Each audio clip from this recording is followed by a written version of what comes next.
फरीसियों की कुफर गोई। मुकद्दस लूका की अंजील उसका 11 बाब 14 ta 28 आयात तक।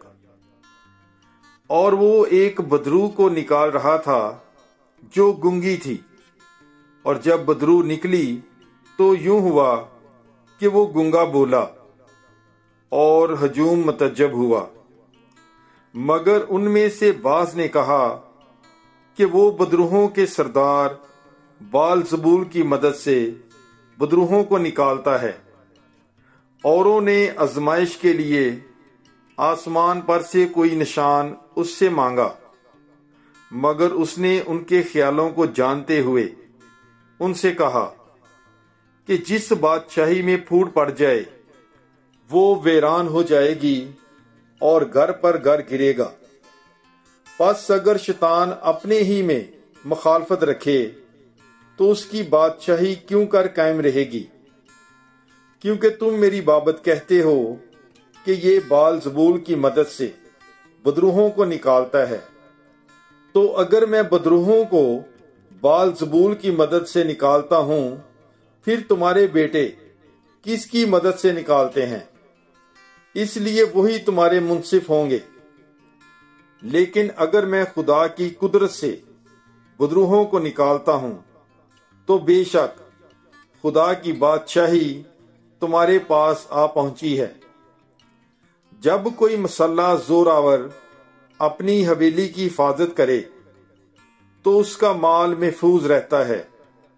लेकिन अगर कोई उससे भी जोरावर आकर उस पर गालिब आए तो उसके सब हथियार जिन पर उसका भरोसा था छीन लेता और उसका माल लूट कर बांट देता है।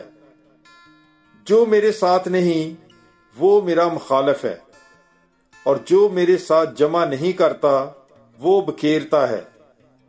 जब नापाक रूह आदमी में से निकलती है तो बेआब जगहों में आराम ढूंढती फिरती है, और जब नहीं पाती तो कहती है कि मैं अपने उसी घर को जिससे निकली हूं लौट जाऊंगी, और आकर उसे जाड़ा और संवारा हुआ पाती है।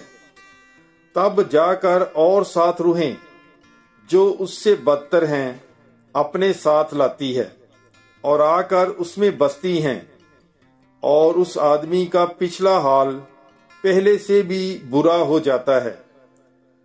और जब वो ये कह ही रहा था, हजूम में से किसी औरत ने अपनी आवाज बुलंद करके उससे कहा, मुबारक है वो रहम जिसमें तू मुतहम्मल था, और वो छातियां भी जो तूने चूसी। पर उसने कहा, बल्कि ज्यादा मुबारक वो हैं जो खुदा का कलाम सुनते और अमल में लाते हैं। पाक कलाम के पढ़े और सुने जाने पर खुदावंद की बरकत हो। खुदा का शुक्र हो। God bless you. Bible is life.